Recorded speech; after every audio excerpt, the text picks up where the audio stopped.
सर्द रात थी। सड़कों पर कोहरा छाया हुआ था और हल्की हल्की बूंदाबांदी ने मौसम को और ठंडा कर दिया था।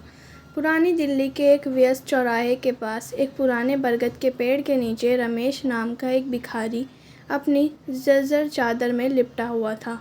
उसकी उम्र कोई 50 के आसपास होगी, लेकिन चेहरा इतना थका और झुर्रियाँ भरी थी कि वह 70 का लगता था। उसकी आंखों में एक अजीब सी चमक थी जो शायद उसकी कहानी की गहराई को बयान करती थी। आज उसका जन्मदिन था, लेकिन यह बात उसे खुद भी याद नहीं थी। रमेश का जीवन सड़कों पर ही बीतता था। बचपन में वह अपने गांव से भागकर दिल्ली आया था, सपने लेकर कि वह कुछ बड़ा करेगा, लेकिन शहर ने उसे अपने सपनों से ज़्यादा कठोर सबक सिखाए। पहले मजदूरी, फिर छोटे मोटे काम और आखिरकार हालात ऐसे हो गए कि वह भिखारी बन गया।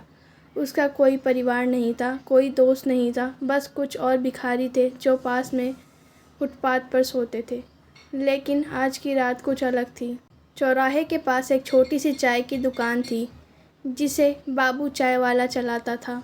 बाबू एक गर्मजोशी भरा इंसान था जो हर किसी से हंसकर बात करता था, चाहे वह रिक्शे वाला हो या भिखारी।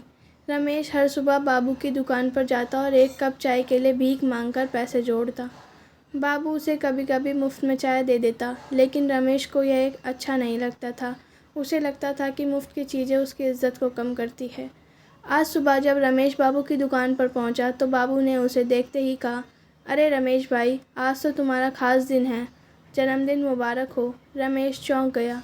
उसे याद ही नहीं था कि आज उसका जन्मदिन है। उसने हंसते हुए कहा, बाबू तू मजाक कर रहा है ना, मेरा जन्मदिन? मुझे तो याद भी नहीं।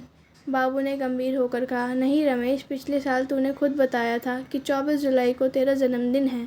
मैंने याद रखा। आज तुझे कुछ खास करना चाहिए। रमेश के लिए यह बात अजीब थी। जन्मदिन, वह भी एक भिखारी का। उसने सोचा, मेरे लिए तो हर दिन एक जैसा है। सुबह भीख मांगो, रात को भूखे पेट सो जाओ। जन्मदिन का क्या मतलब? लेकिन बाबू की बातों ने उसके मन में कुछ हलचल पैदा कर दी। वह सोचने लगा कि क्या वह अपने जन्मदिन को खास बना सकता है। दोपहर तक रमेश ने कुछ पैसे जोड़े। उसने सोचा कि आज वह अपने लिए कुछ अच्छा खाएगा। वह पास की एक छोटी सी दुकान पर गया और 2 समोसे खरीदे। समोसों की गर्माहट ने उसकी ठंडी हथेलियों को सुकून दिया। वह बरगद के पेड़ के नीचे बैठा और समोसे खाने लगा। तभी उसकी नज़र एक छोटी सी बच्ची पर पड़ी जो सड़क के किनारे रो रही थी। बच्ची की माँ पास ही खड़ी थी, लेकिन वह भी भिखारी लग रही थी। रमेश का दिल पिघल गया। उसने अपने एक समोसे को बच्ची को दे दिया। बच्ची ने उसे देखा, फिर धीरे से समोसा लिया और खाने लगी। उसकी माँ ने रमेश को धन्यवाद दिया। रमेश को अजीब सा सुकून मिला। उसने सोचा, शायद यही मेरा जन्मदिन मनाने का तरीका है। उसने अपने बाकी पैसे इकट्ठे किए और पास की मिठाई की दुकान पर कुछ लड्डू खरीदे। वह वापस चौराहे पर आया और अपने आसपास के भिखारियों को लड्डू बांटने लगा। सभी हैरान थे। एक भिखारी ने पूछा, रमेश तू आज इतना दरिया दिल कैसे हो गया? रमेश ने हंसकर कहा, आज मेरा जन्मदिन है भाई, सोचा थोड़ा सुख बांट लूँ। शाम होने तक रमेश की छोटी सी पहल पूरे चौराहे में चर्चा का विषय बन गई। बाबू ने भी कुछ बिस्किट और चाय मुफ्त में बांटकर कहा, रमेश भाई बाबू ने भी कुछ बिस्किट और चाय मुफ्त में बांटी और कहा, रमेश भाई तूने सबका दिल जीत लिया। रात को जब रमेश अपनी चादर में लिपटा तो उसे लगा कि आज की रात पहले से कुछ अलग थी। ठंड थी, कोहरा था, लेकिन उसके दिल में एक अजीब सी गर्माहट थी। उस रात रमेश ने सपने में देखा कि वह फिर से अपने गांव में है, अपने माँ बाप के साथ, और सब मिलकर उसका जन्मदिन मना रहे हैं। सपना टूटा, वह मुस्कुराया। उसने सोचा, जन्मदिन तो हर साल आएगा, लेकिन आज का दिन मेरे लिए हमेशा याद रहेगा। धन्यवाद। मुंबई की बारिश अपने चरम पर थी। सायन के एक व्यस्त रेलवे स्टेशन के पास फुटपाथ पर एक भिखारी बैठा था जिसका नाम था गोविंद। गोविंद की उम्र कोई 45 साल की थी, लेकिन उसकी ज़िंदगी की कठिनाइयों ने उसे समय से पहले बूढ़ा कर दिया था। उसकी फटी पुरानी कमीज़ और मैले पैजामे में वह बारिश से बचने की कोशिश कर रहा था। एक टूटे हुए तिरपाल के नीचे दुबक कर आज 24 जुलाई उसका जन्मदिन था, लेकिन गोविंद को इस बात का कोई ख्याल नहीं था। उसके लिए हर दिन एक जैसा था, भीख मांगना, भूख मिटाना और रात को ठंडे फुटपाथ पर सो जाना। गोविंद का जीवन हमेशा से ऐसा नहीं था। वह कभी एक छोटे से गांव में अपने परिवार के साथ रहता था, लेकिन एक बाढ़ ने उसका सब कुछ छीन लिया, घर, खेत और परिवार। मुंबई में वह सपने लेकर आया था, लेकिन शहर ने उसे सिर्फ निराशा दी।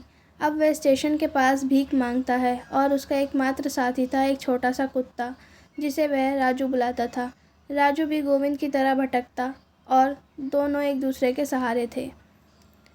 सुबह सुबह जब बारिश थोड़ी थमी, गोविंद स्टेशन के पास अपनी जगह पर बैठ गया।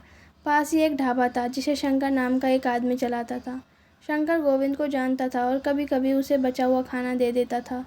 आज जब शंकर ने गोविंद को देखा तो वह मुस्कुराया और बोला, अरे गोविंद, आज तो तेरा जन्मदिन है। पिछले साल तूने बताया था, याद है? चल आज तुझे गरम गरम वड़ा पाव खिलाता हूँ। गोविंद चौंक गया। जन्मदिन मेरा? उसने हंसते हुए कहा। शंकर भाई, मेरे लिए तो हर दिन एक जैसा है, जन्मदिन का क्या मतलब? लेकिन शंकर ने जिद की और उसे 2 गरम वड़ा पाव ला कर दिए। गोविंद ने एक वड़ा पाव खाया और दूसरा राजू के लिए रख लिया। राजू ने खुशी खुशी उसे खा लिया और उसकी पूंछ हिलने लगी। गोविंद को देखकर लगा कि उसका जन्मदिन शायद राजू की खुशी में ही पूरा हो गया। दोपहर को गोविंद ने कुछ पैसे जोड़े और सोचा कि आज वह अपने लिए कुछ खास करेगा। वह पास की एक छोटी सी दुकान पर गया और एक पुरानी किताब खरीदी। किताब में पुरानी कहानियाँ थी जो उसे अपने बचपन की याद दिलाती थी। वह स्टेशन के एक कोने में बैठ गया और किताब पढ़ने लगा। तभी उसकी नज़र एक छोटी लड़की पर पड़ी जो स्टेशन पर अकेले बैठी थी। वह भूखी और डरी हुई लग रही थी। गोविंद ने उससे पूछा, बेटा तू अकेली क्यों है? लड़की ने बताया कि वह अपनी माँ से बिछड़ गई है और उसे घर का रास्ता नहीं पता। गोविंद का दिल भर आया। उसने अपनी किताब उस लड़की को दे दी और कहा, इसे पढ़, मन बहल जाएगा। मैं तेरी माँ को ढूंढने में मदद करता हूँ। वह लड़की को लेकर स्टेशन के गार्ड के पास गया और उसकी माँ को ढूंढने की गुहार लगाई। कुछ देर बाद गार्ड ने लड़की की माँ को ढूंढ लिया, जो पास के एक प्लेटफॉर्म पर परेशान हालत में थी। माँ ने गोविंद को गले लगाकर धन्यवाद दिया और कहा, तुमने मेरी बेटी को बचाया, भगवान तुम्हें सुख दे। उस दिन गोविंद को लगा कि उसका जन्मदिन वाकई खास था। उसने न सिर्फ राजू को खुश किया बल्कि एक माँ बेटी को भी मिलवाया। शाम को जब वह अपने तिरपाल के नीचे बैठा तो शंकर ढाबे से आया और उसके लिए एक थाली खाना लाया। यह तेरा जन्मदिन का तोहफा है, शंकर ने कहा। गोविंद ने खाना खाया और राजू को भी कुछ खिलाया। रात को जब बारिश फिर से शुरू हुई, गोविंद ने राजू को अपनी गोद में लिया और सोचने लगा, ज़िंदगी ने मुझे बहुत कुछ छीना, लेकिन आज मैंने कुछ दिया। शायद यही मेरा जन्मदिन मनाने का तरीका है। उस रात गोविंद ने सपने में अपने गांव को देखा, जहां वह फिर से अपने परिवार के साथ हंस रहा था। सपना टूटा तो उसने मुस्कुराते हुए राजू को देखा और कहा, तू मेरा असली परिवार है राजू। धन्यवाद।